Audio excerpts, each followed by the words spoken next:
Bonjour à toi chers spectateurs, et aujourd'hui parlons du film Infiltrator réalisé par Brad Furman. L'histoire c'est celle de Bob Mazur qui est un des infiltrés les plus renommés de sa profession au FBI en 1985 et il va être justement chargé d'infiltrer les plus hautes sphères du cartel de la drogue colombien pour essayer de faire tomber Pablo Escobar et ses lieutenants. C'est donc basé sur une histoire vraie, celle assez folle donc oui d'un infiltré du FBI qui a réussi à atteindre les plus hautes sphères du cartel de la drogue colombien et qui a surtout réussi à être très proche de ces personnes-là. Bob Mazur, donc Robert Mazur, c'est un des agents du FBI donc les plus renommés de sa profession, qui a énormément participé durant les années 80 et 90 à faire en sorte de freiner le plus possible le cartel de la drogue colombien, qui prenait quand même pas mal de place sur le territoire américain, jusqu'à arriver carrément à livrer 1 tonne de cocaïne d'une seule traite, ce qui est quand même impressionnant.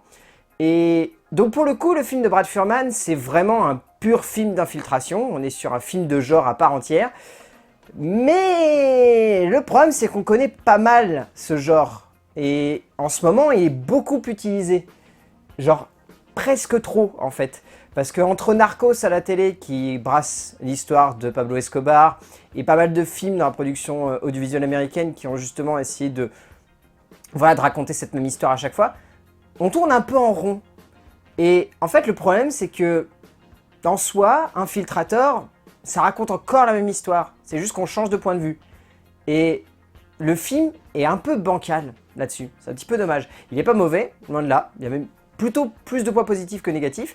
Mais il n'est pas surprenant. Et on aurait aimé qu'il soit surprenant. Donc déjà, le scénario, il est signé Helen Brown Furman, qui doit être la femme de Brad Furman, ou alors sa sœur. Et c'est basé donc sur le roman de Robert Mazur. Donc là-dessus, on peut parler d'un film qui n'est pas forcément très objectif avec son personnage central, puisqu'il adapte son roman, et en plus, Robert Mazur est coproducteur du film. Mais en soi, le portrait qui est dressé surtout de son aventure est quand même assez intéressante.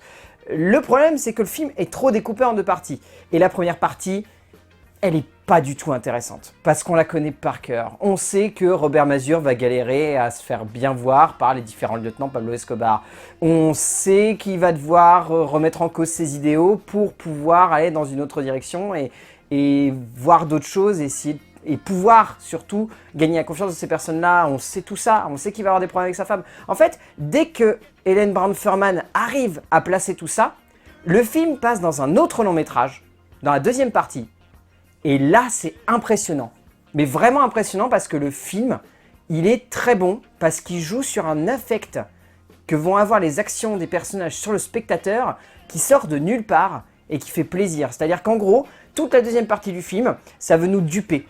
Ça veut nous mettre absolument dans la peau de Robert et ça veut absolument nous questionner sur le fait que si on se rapproche de ces personnes-là, est-ce que c'est forcément bien ensuite de les dénoncer ?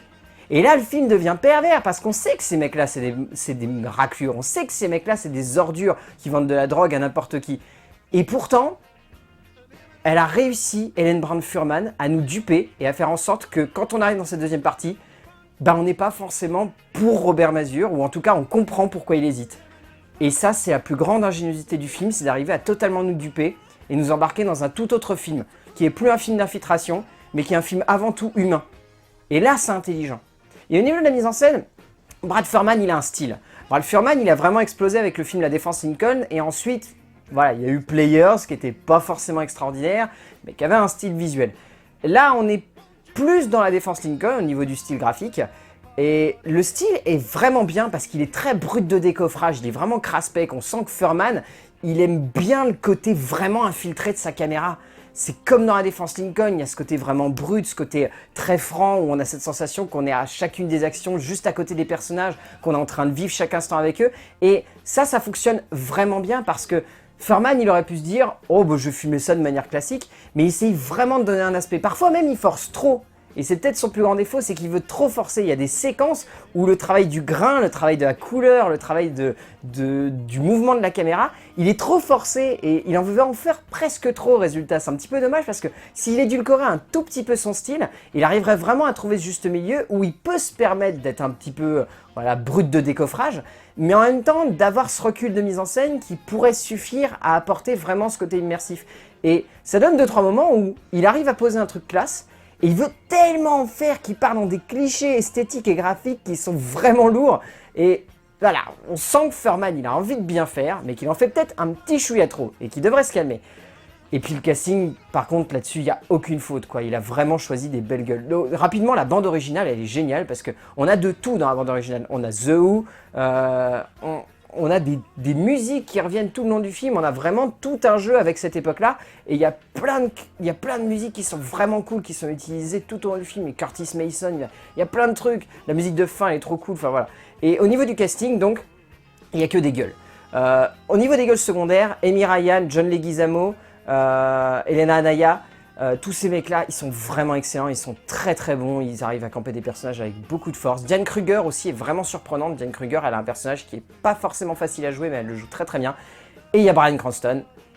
Et tout de suite, le film, en fait, on s'en fout des acteurs secondaires, parce que Bryan Cranston est juste phénoménal dans ce long métrage. Il est hallucinant. Il livre une performance qui est superbe, qui est imprégnée de ce personnage-là. On sent qu'il le comprend. On sent qu'à mon avis, il a dû avoir de longues conversations avec Robert Mazur.